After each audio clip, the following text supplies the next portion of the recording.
Okay, guys, I just got out of the podcast with Jens Siebert from KPMG, and I'm completely blown away. Like, if you have no clue what these big consultancy companies are doing in Web3, Jens is here to tell you that they're working on really meaningful and long-term solutions within the Web3 space. And what's really nice is that Jens got a very easy way to explain to you why the financial market or markets are so interested in blockchain technology and what real-world problems they might solve, talking about programmable money, for example. And we dive deeper into their customers and what they are looking into their own industries and the implications of MiCA, making Europe actually a very, very interesting area for crypto companies, which I know many of you also think is not the case. But he is very convinced and really bullish on everything that is happening after the 30th of December, so once MiCA applies. And I'm really looking forward for your feedback about this podcast. But let's dive in together with Jens from KPMG. Jens, GM, once you got into the call, I actually wanted to ask you, where are you right now? I'm actually at home in Berlin. My daughter turned 1 last week, actually, so I try to work from home whenever possible. But you That's can also cute. find me quite regularly in Frankfurt. Okay, yeah, that makes sense. That makes sense for KPMG. I think, wasn't it Marvin from our side who visited you as well in Frankfurt? Yes, we had Marvin as a guest. You're totally Yeah. right. He came to our office at the airport, also a place you can find me quite often. Ah, And okay. it was good having him around. Okay, next time when I'm in Frankfurt, because I'm also born and raised in Frankfurt, I also need to drop by. Okay, I didn't know. Yeah, I'm originally from Berlin, actually, so it's my Oh, hometown. okay. So we just turned sides. Okay. So the usual thing that I want to start this podcast with is a little icebreaker question before we go into the who are you and what are you doing in Web3 and stuff. So what I want to ask our podcast guests is, what problems does blockchain solve in your industry? Like, what are the things that pop into your mind when you need to answer this question? Well, that's a good one. So first things first, I think you need to know that I'm having a strong background in finance and banking. So Hmm. I'm working in the financial service industry since more than 10 years now. And I think blockchain technology solving many problems across many sectors, really focusing on my industry, the banking industry. I think you can mention 2 points. First, it's an exciting asset class, I believe. So we really should make crypto assets available to the masses, and I really do not want to see it being an asset class that's just available for a selected minority, but it really should be easily accessible, and that's something what the financial service industry can help bringing clients to, or bringing retail clients to crypto investments in a safe and sound way. Within the industry itself, what problem it actually solves is, I believe, mostly in security issuance and settlement.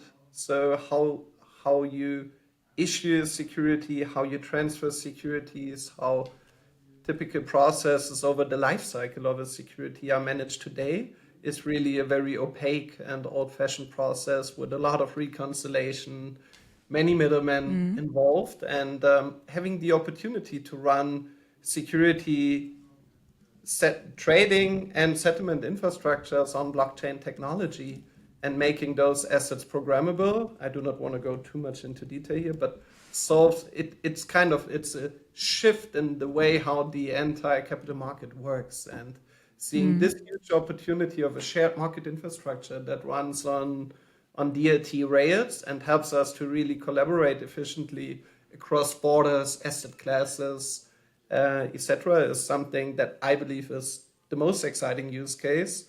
Um, we already see it on the money side today, right? With stablecoins and other types of programmable money. And I'm a big believer that we will see the same shift in tokenized securities and tokenized stocks, bonds, etc. In the next step. I think it's actually quite interesting because you said you don't want to go deeper into that, but I think what would be interesting for the audience is if you say that this is like currently an issue, what is the status quo of the market, and why does it make sense then to use blockchain for any like these security and settlement infrastructure topics? I'll switch the questions now because you already started to go deep into something that I'm interested in. It's So good. I can didn't you read please? the memo. So. No worries. It's even better. It's even better. So it sounds more like a conversation that we're having, which is true right now. But I would be highly interested in how, for everyone outside of the finance bubble, maybe, is how does it look like now, and why do you also invest so much of your resources into like really you have so many blog articles, news articles. Like if you go on the KPMG website, you'll find so many things and so many opinions and reports. So you definitely have a convinced opinion about that. And this has to come from somewhere. So what is the status quo without blockchain right now? Yeah, that's a good one. I mean, you have to remember where the securities industry and the capital market infrastructure actually comes from. It comes from paper-based securities, actually, that were really paper-based certificates that were handed over physically between the owners, that were stored in safeguards by the banks, and that's how the capital market originally started. We very soon realized that securities trading has to become somehow electronic, and we started to come up with some electronic trading infrastructure. But that electronic trading infrastructure ultimately always relies on the paper-based certificate. So today we have something called central security depositories, like Clearstream, for example, or Euroclear, that actually store physical paper-based securities and mobilize, how you call it, those securities in electronic trading and settlement infrastructures. But those infrastructures run on very old technology and let's say a strongly fragmented infrastructure among all participants of the capital market. So if my bank owns some securities in my name, they have their own database and record those informations. If they want to sell them, they need to involve the counterparty. They need to involve the CSD, the Central Security Depository. We have a lot of reconciliation and we have no golden source. So there's not one single source of information where we have like holdings in securities clearly recorded. And what is even more important, those infrastructures are not programmable. So they can store information like Vicky has amount X of security A and Jens has amount Z of security B, but typical like corporate actions, how we call them. So like processes that are running over the lifetime of a security, like you have to pay a dividend, you have to pay, let's say, interest to the holders of a bond. All those processes are not automized and are not kind of directly attached to the asset. And now if you imagine, let's say, EVM-based infrastructures that allow programmability of financial instruments, so you can reflect or you can represent a financial instrument in a token, and you can kind of embed many of the typical life cycle events of a security through smart contracts directly into that instrument, is really fundamentally changing how the capital market will work. So my vision really, or our vision really, is that we move from paper-based electronic trading and settlement really into a joint market infrastructure on a programmable ledger that will allow us to really make today's financial instruments, securities, bonds, etc., really to smart financial instruments, so that those assets kind of are rich in data. They carry a lot of information, like ESG data, for example, and they in a fully automated fashion, process typical life cycle events of such an instrument over the lifetime. And that's actually what is enabled through programmable market infrastructures running on distributed ledger technology. And yeah, it will take some time. This is like, if you have network infrastructures and you want to change those, it's typically a longer process. But just today I looked up the adoption rates of, for example, uh, um, mobile telephone usage in Germany, or the adoption rate of the internet, the World Wide Yeah. Web, and you see that it's typically it starts with relatively low adoption rates and then it turns exponential, and that's kind of a usual adoption curve for network infrastructures, and we believe a very similar adoption rate for new digital capital market infrastructures running on distributed ledger technology.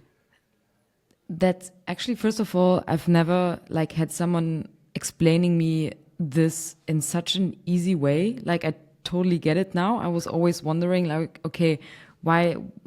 I mean, next to obviously the investing part, like, what is really the thing that the finance industry is looking into, and with the like programmable money way ish is actually really interesting.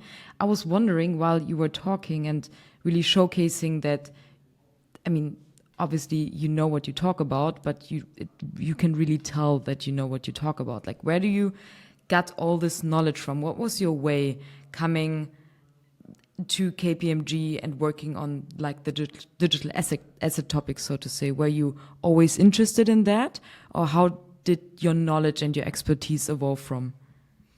Yeah, um, again, a good one. I mean, I have a founder's background, so I worked in fintech for many years, and I was doing different, I was founding different fintech cases, and I really, at some moment, I was more into crowdfunding. Actually, I was running a company called Interesting. Investor, and we were one of the biggest crowdfunding and marketplace financing platforms in Europe. And we actually just by ourselves realized that capital market infrastructure for like crowdfunding is quite inefficient. And at that moment, tokenization became popular and actually also regulated in Germany at that moment. But when was Uh, that? When you say that tokenization was in became popular? 2018, Okay. 2018, so it's some years ago. And yeah, we just realized for ourselves, I had a very brilliant CTO at that time. And I reached out to, his name is Boschko. I reached out to Boschko and said, hey, I see some tokenization cases here in the market. How complicated is this? Could we build up such a service and kind of streamline our own processes within our crowdfunding business? And Boschko kind of investigated the case and returned 2 days later and said, Jens, that's doable. And that's how we kind of went into tokenization first. We then realized that, our investors do not necessarily have a wallet. And we came to the conclusion that, hey, we should provide some easy and convenient wallet infrastructure to safeguard those tokenized assets.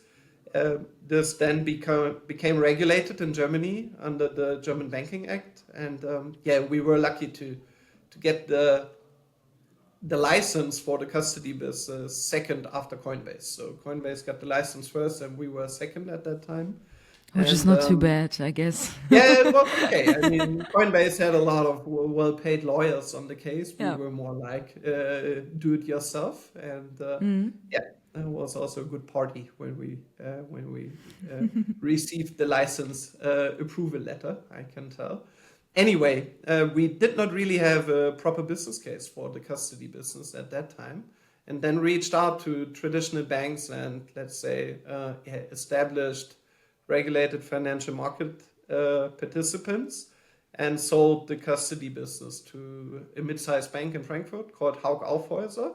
And that was also the moment I realized, hey, institutional adoption and everything I've done over the past couple of years kind of now really gets some traction, and I wanted to be, I'm a big believer, I want to change the market infrastructure to a better future. And I asked myself, what would be the most efficient role to take? And I have done it some years out of my founder's role.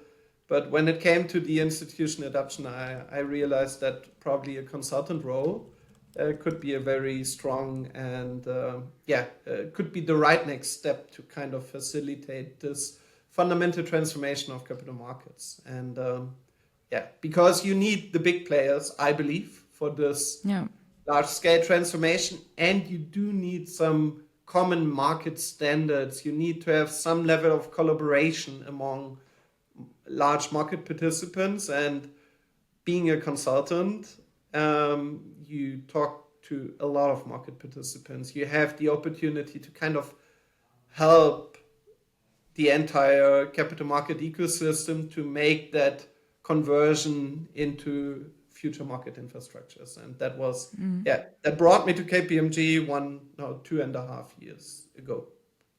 Yeah, nice.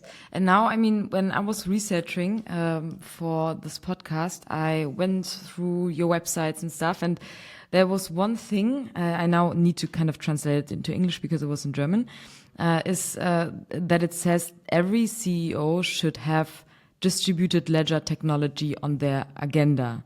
Like, who came up with that, and why do you think so? Which is, I think it's a strong phrase, and it's a good phrase. And it's a very bold phrase, but maybe you want to explain why you think that this is the case. Yeah, I mean, some people frame it ABC technologies, that you need artificial intelligence, blockchain, and cloud to kind of run a successful business in the future. It's easy to remember. And I believe blockchain technology has been around for a while. But you really should not underestimate. I mean, some of the hype obviously has left the market, and I believe that's a good that's good and helpful. It helps builders to really focus on their cases. It helps to really differentiate those who are just on the hype from those who really want to set up sustainable business and operating models based on that technology. And I believe it's, if you realize, and now I'm coming back to, to my industry, the banking and financial service industry. If you realize how important trust is in our industry and relying on some sort of golden source data, when it comes to the entire capital market infrastructure, and realizing how powerful blockchain technology and distributed trustless infrastructures can be to solve that problem of, hey, I'm not necessarily trusting my counterparty. I mean, how do we solve that challenge today? Mostly through regulation, right? I mean, I'm only dealing with regulated counterparties. I cannot look into their databases, but they are regulated. There's some sort of oversight from regulators on those entities, and that brings trust into the entire ecosystem. And don't get me wrong, I believe we will still need some sort of regulation also in a digital DLT-based capital market. But the way, if the fundamental infrastructure that the entire market relies on is already one that brings a lot of trust into the system, that helps, have a joint data source that we all can rely on, will make the entire market so much more efficient that maybe at some point the way we regulate today, the way we do oversight in the market today can change, and it will change to a more efficient market infrastructure. And that's why I believe that every CEO should look into that technology, because yeah, it will be something that is running in the machine room of the entire banking and financial service industry in some years' time. And I can also report from my consulting activities and business that most of the traditional and large capital market and banking organizations, actually they have that awareness, and there's a lot of stuff going on in the machine room already. Banks are building up key management solutions to safeguard and store digital assets and all type of crypto.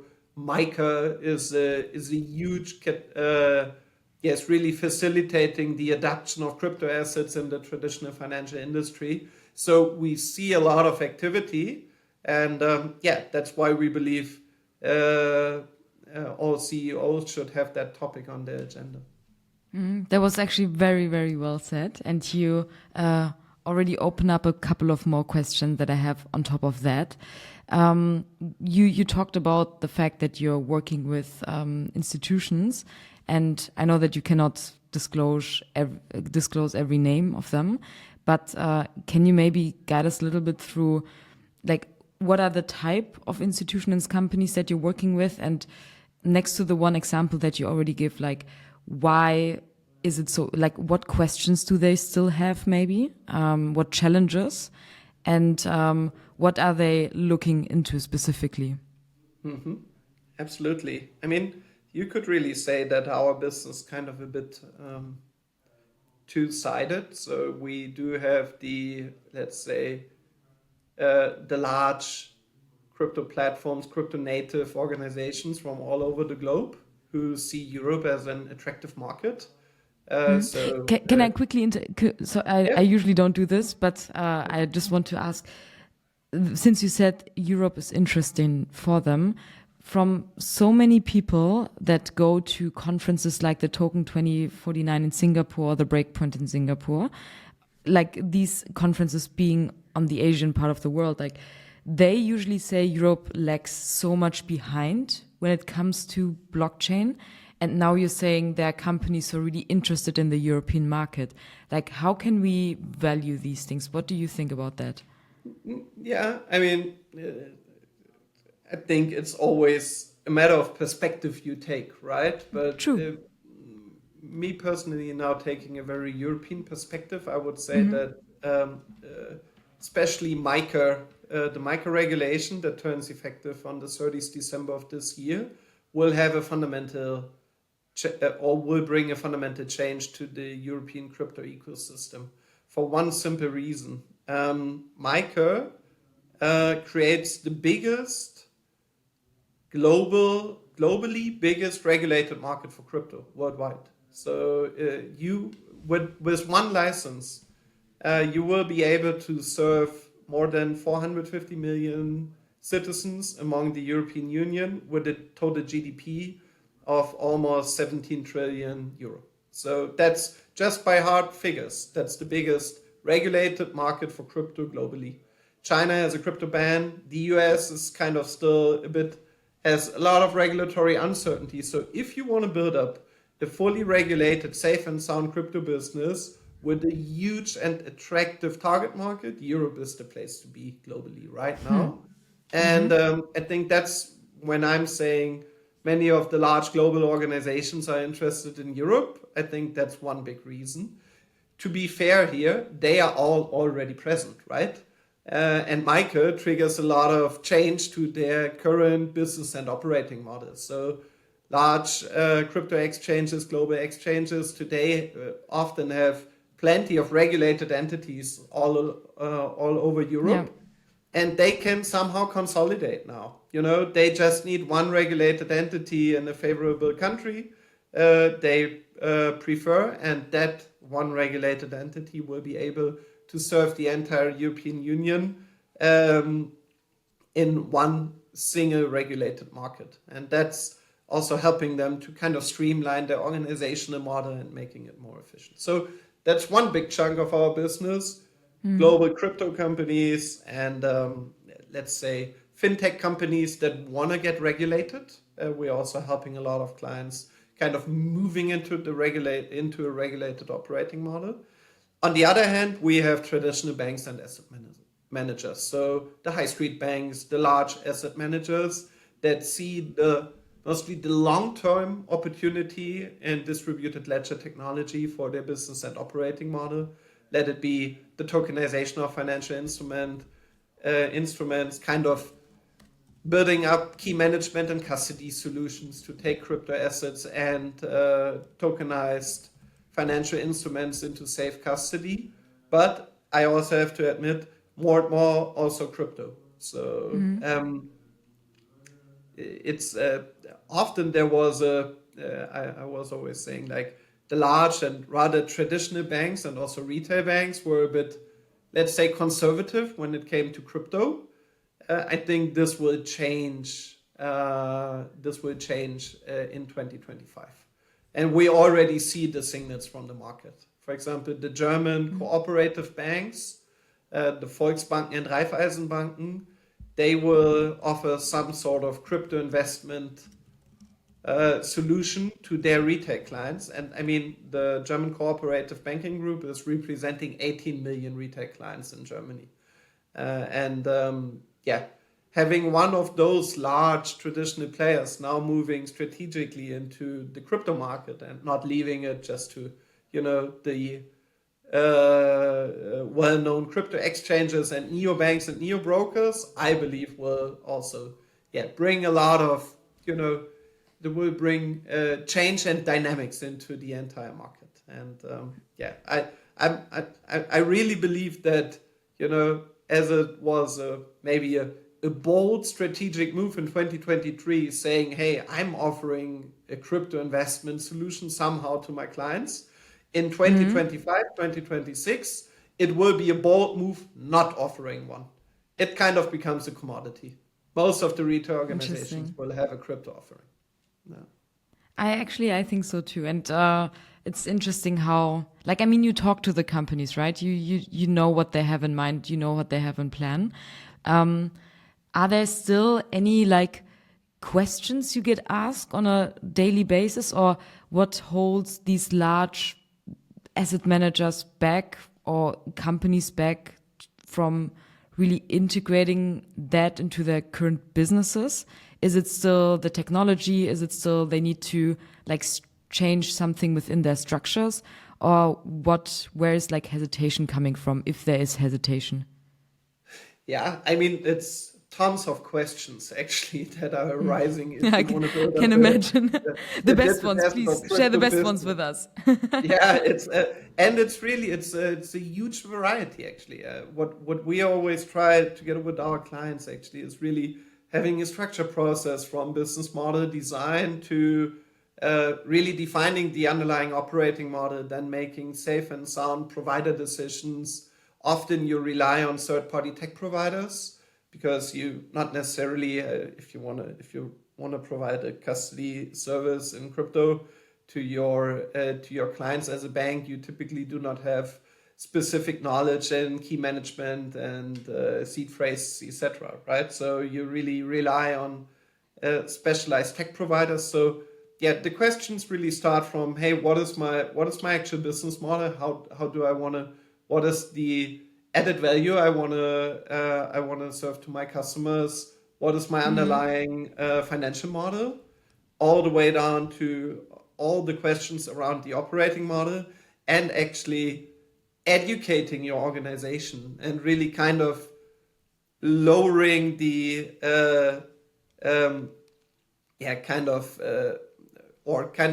addressing all the concerns that you have among the various parts of your organization. So let it be your ESG team has concerns on the carbon footprint of some of the proof of work networks.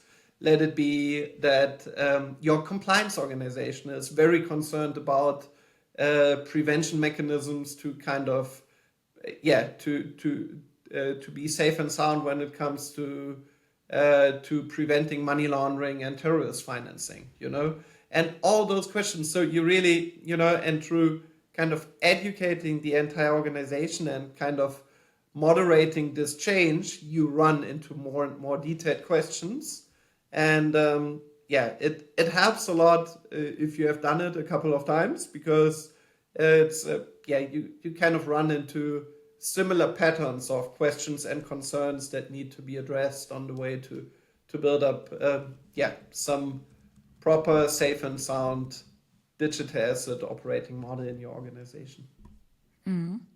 What will happen after the 30th of December? So once MiCA applies, what are we going to expect? Yeah, I mean, it's that's a good one. I mean, it will not be like, boom, the market has changed, and like, many people will have a hangover first. That's good. Let's wait until the market changes, but please give us one day to cure a hangover. No, but it not just only will be a total hangover. What will be really exciting to see about MiCA, it has it for the very first time, actually. I mean, if you look into how crypto-related bank or financial services licenses have been provided in the German market over the last couple of years, it often took pretty long.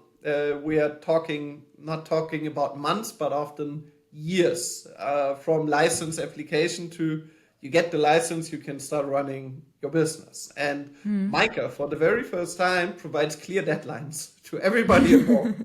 So if you apply for a license, the competent authority, like the BaFin, for example, in Germany, has clearly stated deadlines, how long they can review the documents. Then they can ask some specific questions, and then they get a new deadline. And long story short, it will be a race. It will be a race for the first MiCA notifications and for the first MiCA licenses in the market. And I mean, we are also part of this race. And obviously, with my clients, I try to, if it's in the interest of the client, I mean, you have early adopters and fast followers, I would say. But with all early adopters, I definitely try to win that race. I want to be among the first. I mean, I got the second crypto custody license under German law back in 2020, and now I want to be among at least the top 3 of MiCA licenses, and that's what's going to happen. We will see MiCA licenses being approved, and we will also see more European competition. So platforms regulated in Lithuania will enter the German market. We will see more cross-border activities by players from all over Europe. And that's the beautiness of a single market. It increases competition. It fosters innovation. We will see lower prices for the customers. And a larger variety of solutions and offerings. And I think that's always helpful. This is actually an amazing end of a podcast, like the looking forward, what to expect by next year. And I can see your bullishness, and now I'm even more bullish, actually, because I always hear different thoughts and opinion about regulation, but I think it distributes into everyone who just wants to do anything with crypto on a safe base. Everyone is for regulation, and then you obviously have the people who are a little bit scared of once things are too regulated, the whole ethos of blockchain somehow disappears. But in general, I think in order to prevent people from fraud or any negative activity, I think it's definitely needed. And it's also the perfect setup for larger companies, as you've already mentioned, to really operate on that level. And this is what we in the end need if we want to have the technology in our everyday lives somehow distributed. I could not more agree. I think in the beginning, technology needs freedom somehow to really kind of grow and really develop some unique use cases and applications. But at some moment when you get into traction and adoption, some level of, let's say, sandboxing first, maybe sandbox regulations can be helpful to just increase trust. And things like crypto, I think, has reached such a point in adoption globally that now it's really ready for large scale adoption by retail users, mostly retail clients. And I think that's the moment where regulation is not harming anymore, but it's just helping Yeah, to true. increase the trust in the entire industry and in the entire ecosystem. And that's why we are strong supporters of regulation that do not steps in too early, but as soon as we get to the large scale adoption, I think it's only helping, and it's also helping all involved players in the market because it provides certainty. Yeah, If you have your business and operating model MiCA compliant, you are safe and sound, and true it that. really helps you to attract new investor money, to grow your business. It's also some sort of quality stamp you get onto your business, right? Yeah, 100%. And if people want to learn more, if people want to get in touch with you, what is the best way to reach you? Is it LinkedIn? Is it email? Please shoot. Yeah, I would say I'm quite active on LinkedIn, so you can find me there. And I'll add it to the description, the link to your Yeah, LinkedIn. yeah, please add my profile. That would be amazing. Um, I mean, if you want to dive deeper into the topic, we have some pretty exciting MiCA pulse check. So you can kind of do a self-assessment. It's a simple online tool. We can also link it to the show notes where you can, if you want to run a MiCA regulated business, you can do a quick survey, click through some dynamics questionnaire, and then you kind of get your individual MiCA checklist on what you need to fulfill in order to have a MiCA compliant business. Yeah, I think this is helpful, interesting. and we have a very insightful white paper on MiCA that can also help you get a bit deeper into the details of that topic. Yeah, and I think that's 3 good sources of information. That's true. Then thank you very much, Jens. I actually learned a lot. Like seriously, have a great way to communicate the right message, especially for people who might not be part of let's call it just the finance bubble. I think it's okay. But I really appreciate your knowledge you brought to the table, and I'll put everything down into the show notes for everyone to connect and to read after. And other than that, have a wonderful rest of your Monday afternoon. Thank you so much, Vicky, for having me. And very much looking forward to the crypto year 2025.